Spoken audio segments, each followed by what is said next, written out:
Well, hello and welcome to chapter 28 of World's Longest Suicide Note. My name's Roger, and while I am suicidal, I am not a mental health expert of any kind, except for my own mental illness. Of that, I am a professional. I'm an expert.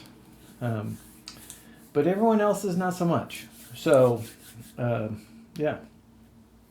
Well, let's get it started. We got a couple more chapters with this painting, and then I'm going to wrap it up and move on. Because one thing that happens with me, I disconnect quickly, and so I need to be aware of that. I don't like unfinished paintings. If I'm not going to finish it, it's out of here. And so, that being said, yeah, I want to get this one done here in the next couple chapters, and then just be able to move on, So let's talk a little bit. Really, what I want to kind of touch base on today is triggers. And I think everyone kind of has an idea what a trigger is, and specifically what a trigger is for them. We in my experience,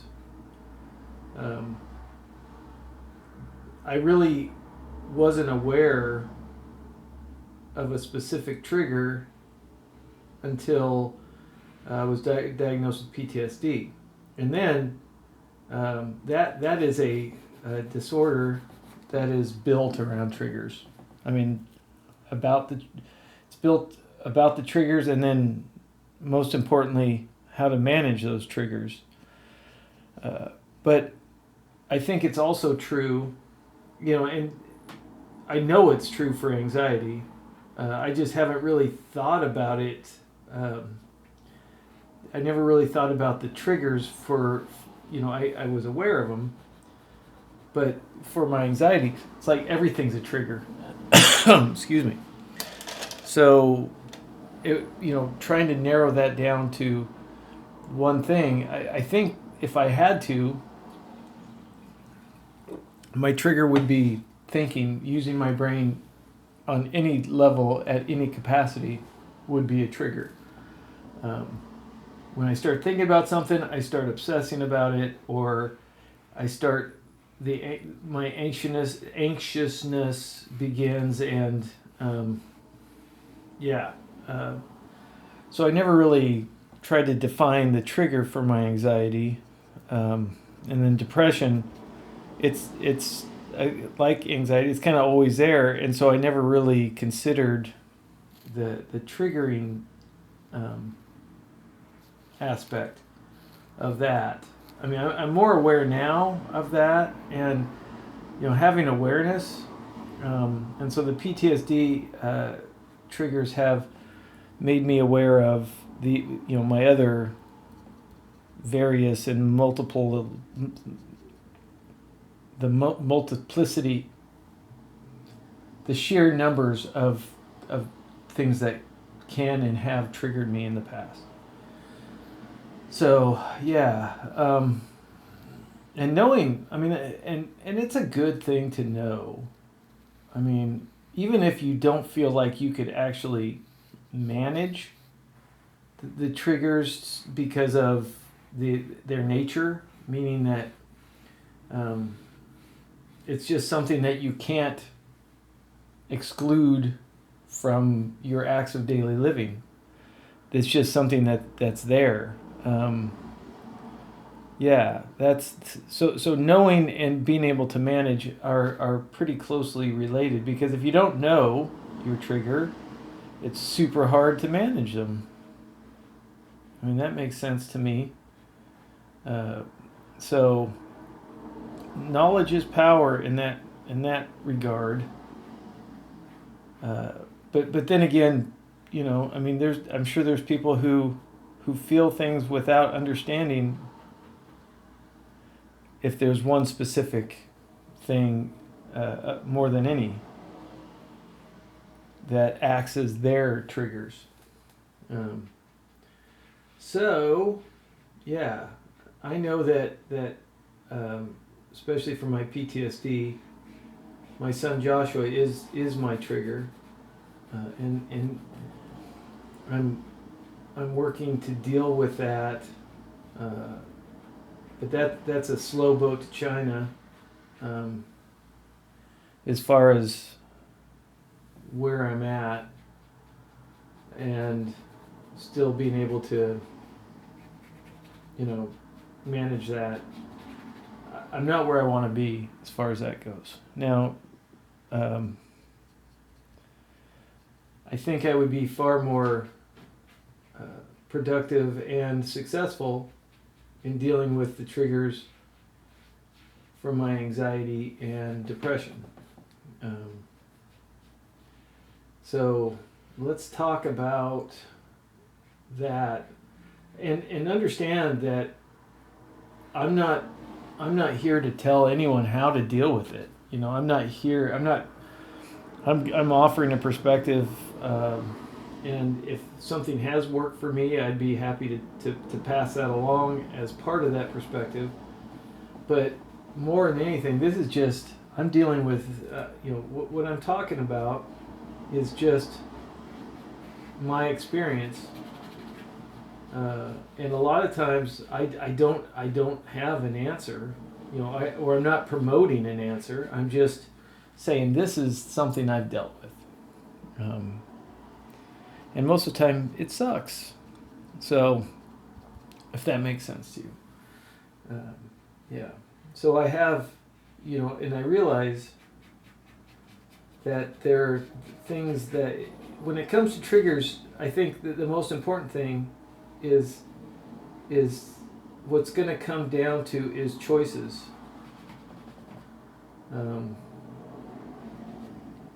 What choices do you make around your triggers? So I've realized that for me, like, I'll give you an example. Lately, the news has been a trigger. The world we live in, the world in which we live, has become very, very triggering for me, and I'm sure I'm not alone in that. I'm sure that may be a very common trigger for folks. So this is where it comes to choice. I've always liked to be aware of what's going on in the world, and I'm not gonna go into. I'm gonna try to stay away from like conspiracy theories or who's controlling what and mind control, that kind of thing. But the news has been a challenge, and I know that one of the decisions that you could make is simply to not watch, not partake in that activity. And so for me, knowing that, okay, that's a trigger, now I have to decide, is it a trigger that I'm going to want to adjust or not? Because I do, there's things that I need to know for my job. And it's not going to be feasible for me to just crawl into a hole and expect to be knowledgeable or understanding of some of the current situations if I don't have access to those. So knowing that, is going to take a choice. I have to make a choice, and so I've really put off making that decision. That's what's called a game time decision. I mean, or a news time decision in this regard, meaning that I'm going to see where I'm at mentally knowing that I'll probably be worse off after having done that. But if I have room, if I have capacity, then I want to, I will probably watch the news as long as I can, and do that without putting myself in too much of a worse place. So that's how you could deal with some. And again, everything has consequences. Whatever decision you make, good, bad, or ugly, is going to have some form of consequence to it. And so, knowing that, you make the best decision that you can as far as that goes. But I think understanding, okay, so now I know that is, and so then I could make a choice about it.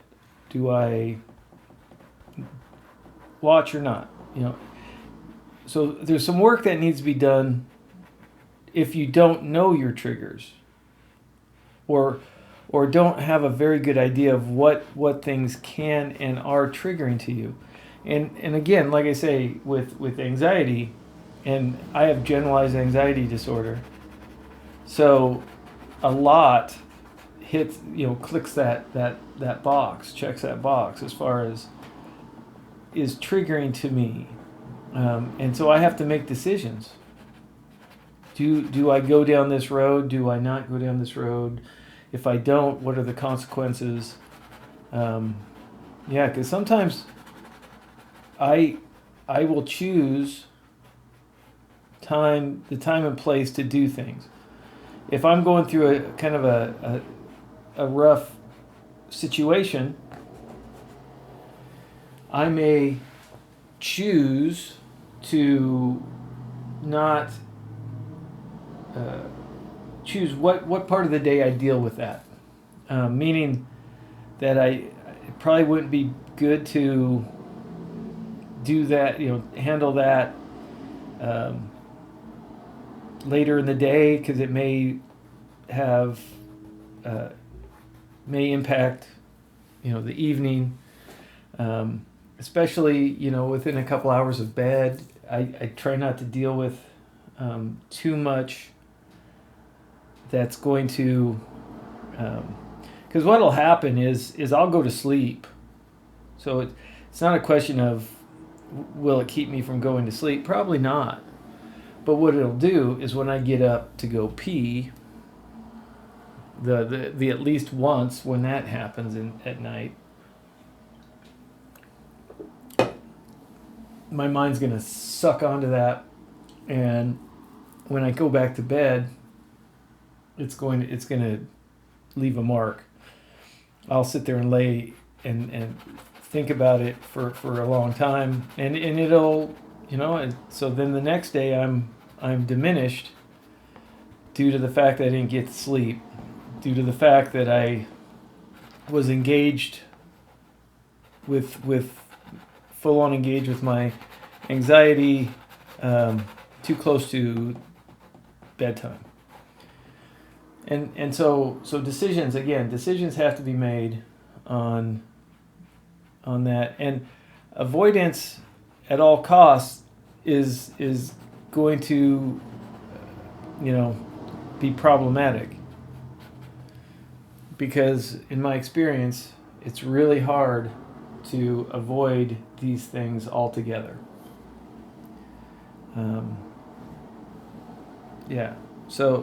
But yes, understanding your triggers will give you a better idea about how to manage them going forward. All right. Yes. So triggers for sure, and then the question is, what happens when and if your triggers are other human beings, which that happens quite a bit, and especially I would say lately, as the people that we are come into contact with every day, they've been going through things, they've been dealing with some added stress, and so. And what if this is a coworker or somebody who, no matter what, family member, someone that's at the gym, that you can't control whether they're there or not. Whether you would if you could or not. I mean, these are people that they can be very triggering. And so dealing with them is a specific challenge. If that is your trigger, my trigger is a person, and I can't avoid being around this person. What do I do? And that's a great question. And that's going to require some work. At the end of the day, what I would ask anybody who's in that situation is if they've had a conversation with this person.